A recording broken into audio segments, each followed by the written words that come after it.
Hello viewers, நம்ம இன்றைக்கி பார்க்க போகிறது பீஸா சாஸை எப்படி வீட்டில் பண்ணுறது அப்படிங்கிறதான் பார்க்க போகிறோம்.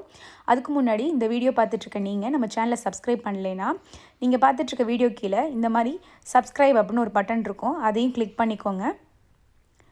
அந்த சப்ஸ்கிரைப் பட்டன் கிளிக் பண்ண உடனே பக்கத்தில் இருக்க பெல் ஐக்கானையும் கிளிக் பண்ணிக்கோங்க. அதில் ஆல் அப்படிங்கிறத செலக்ட் பண்ணிட்டீங்கன்னா எங்களோட எல்லா நியூ வீடியோ நோட்டிஃபிகேஷனும் உங்களுக்கு உடனே வரும்.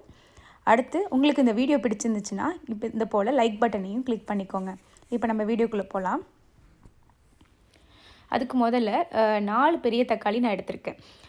எந்த தக்காளி வேணாலும் நீங்கள் யூஸ் பண்ணிக்கலாம். பெங்களூர் தக்காளி இல்லைன்னா நாட்டு தக்காளியும் யூஸ் பண்ணிக்கலாம். இது போல் தக்காளியோட மேல் பார்ட்டில் இருக்கிறத நம்ம இந்த மாதிரி கட் பண்ணி எடுத்துக்கலாம்.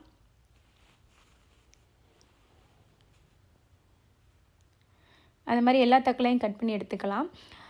இந்த மாதிரி அடிப்பகுதியில் ஒரு இன்ட்டு ஷேப்பில் குட்டியாக கட் பண்ணிக்கோங்க நைஃப் வச்சு. எதுக்காக அப்படின்னா, இப்போ நம்ம தக்காளியை வந்து வேக வைக்க போகிறோம். அப்போ வேக வச்சு நம்ம அதை லாஸ்ட்டாக எடுக்கிறப்ப இந்த தோல் உரிக்க ஈஸியாக இருக்கும். ஸோ நம்ம இந்த மாதிரி கட் பண்ணி எல்லாத்தையுமே ஒரு பேனில் மாற்றிக்கலாம். அது கூடவே நான் காஷ்மீரி சில்லி ஒரு 5-6 எடுத்துக்கோங்க. அதையும் சேர்த்து தேவையான அளவுக்கு நம்ம தண்ணி இதில் ஊற்றிக்கலாம்.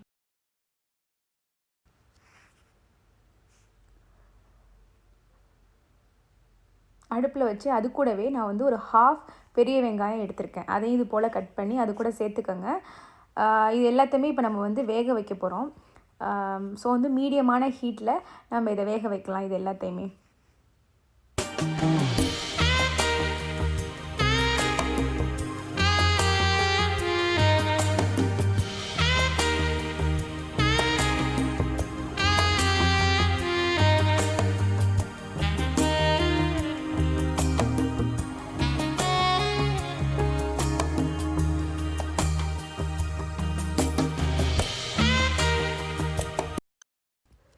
இப்போ நல்லா நம்மளுக்கு வெந்து வந்திருக்கு. இந்த தோல் எல்லாமே உறிஞ்சிருக்கு பார்த்தீங்களா? இதுதான் கரெக்டான பதம். இப்போ வெந்து வந்துருச்சு. இப்போ அடுப்பை ஆஃப் பண்ணிவிட்டு நம்ம வந்து இதை ஒரு வேறு தட்டுக்கோ இல்லை வேறு பாத்திரத்துக்கோ மாற்றி கொஞ்சம் ஆற விடலாம். ஏன்னா நம்ம அந்த தோலை இப்போ உரிக்கணும் தக்காளிலேருந்து. ஸோ இது எல்லாத்தையுமே நான் வந்து இப்போ நான் வேறு ஒரு பிளேட்டுக்கு மாற்றிக்கிறேன். நம்மளுக்கு இந்த தண்ணி நம்மளுக்கு தேவையில்லை. நம்ம வந்து வெறும் அந்த தக்காளி, மிளகாய், வெங்காயம் இதை மட்டும்தான் எடுத்து அரைக்க போகிறோம். நம்ம ஒரு பேஸ்ட்டாக அரைக்க போகிறோம். அந்த தண்ணி நம்மளுக்கு தேவைப்படாது. இது போல் தோல் எல்லாத்தையுமே உரித்து எடுத்துருங்க தக்காளிலேருந்து. இது எல்லாத்தையுமே ஒரு மிக்ஸி ஜாருக்கு மாற்றிட்டு நம்ம வந்து தண்ணி ஊற்றாமல் நல்லா மைய பேஸ்ட்டாக அரைச்சி எடுக்க போகிறோம். தக்காளிலேயே ஆல்ரெடி ஜூஸி தன்மை இருக்கிறதுனால நம்மளுக்கு வந்து தண்ணி தேவைப்படாது. நம்ம நல்லா அரைச்சி மைய பேஸ்ட்டாக எடுத்துக்கலாம். இப்போ நம்ம அரைச்ச பேஸ்ட் ரெடி ஆகிடுச்சு. இப்போ நம்ம அடுத்த ஸ்டெப்பை ஸ்டார்ட் பண்ணலாம்.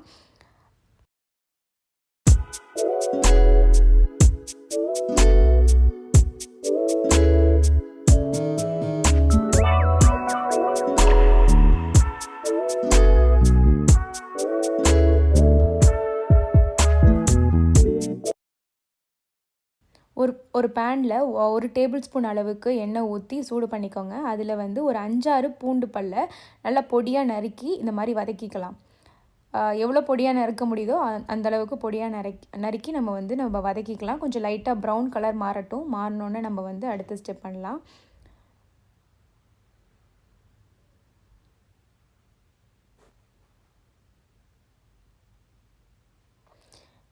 இப்போ இந்த ஸ்டேஜில் நம்ம அரைச்சி வச்சுருக்க அந்த பேஸ்ட் இருக்குது இல்லையா, அதையும் நம்ம அது கூட ஆட் பண்ணிக்கலாம். இதில் மெயினாக கவனிக்க வேண்டிய விஷயம் என்னென்னா, நம்ம தக்காளி அந்த பேஸ்ட்டை வந்து நம்ம இதில் பேனில் சேர்க்கும் போது அது வந்து ரொம்ப தெளிக்கும், வெளியில் தெளிக்கும்.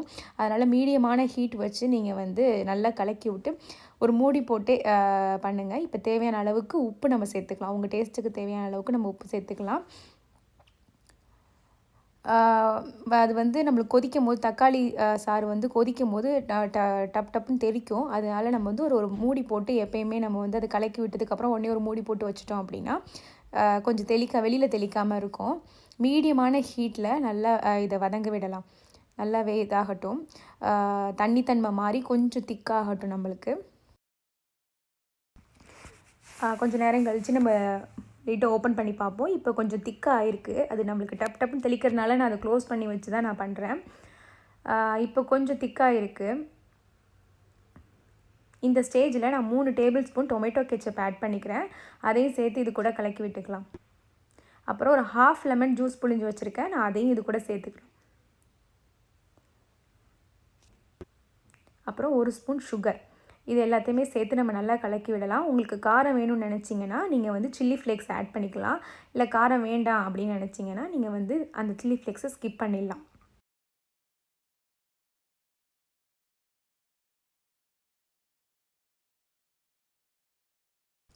ஒரு லிட் போட்டு மூடி நம்ம கொஞ்சம் திக்காகிற வரைக்கும் இதை நம்ம மீடியமான ஹீட்டில் கொதிக்க விடலாம்.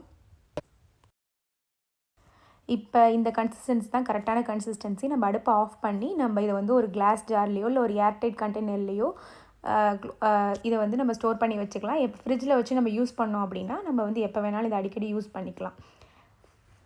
இதோட ப்ரிப்ரேஷன் டைம் 15 மினிட்ஸ் தான் ஆகும். இதை வந்து நம்ம வந்து இப்போ பீஸாவில் யூஸ் பண்ண போகிறோம் அப்படின்னா 3 மீடியம் சைஸ் பீஸாவில் இந்த இதை யூஸ் பண்ணலாம். இது போல் உள்ள 3 மீடியம் சைஸ் பீஸாவில் யூஸ் பண்ணலாம்.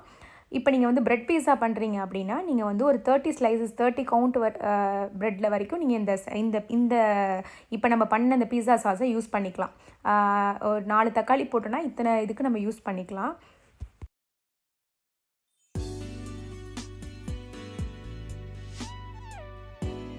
உங்களுக்கு இந்த வீடியோ கண்டிப்பாக பிடிச்சிருக்குன்னு நினைக்கிறேன். இந்த ரெசிபி உங்களுக்கு பிடிச்சிருந்துச்சு அப்படின்னா கீழே இருக்க லைக் பட்டனை கிளிக் பண்ணுங்கள். குக்கிங்கில் இன்ட்ரெஸ்ட் இருக்கவங்களுக்கு இந்த வீடியோவை ஷேர் பண்ணுங்கள். இது வரைக்கும் நம்ம சேனலை நீங்கள் சப்ஸ்கிரைப் பண்ணல அப்படின்னா மறக்காமல் கீழே இருக்க சப்ஸ்கிரைப் பட்டனையும் பக்கத்தில் இருக்க பெல் ஐக்கானையும் கிளிக் பண்ணிக்கோங்க.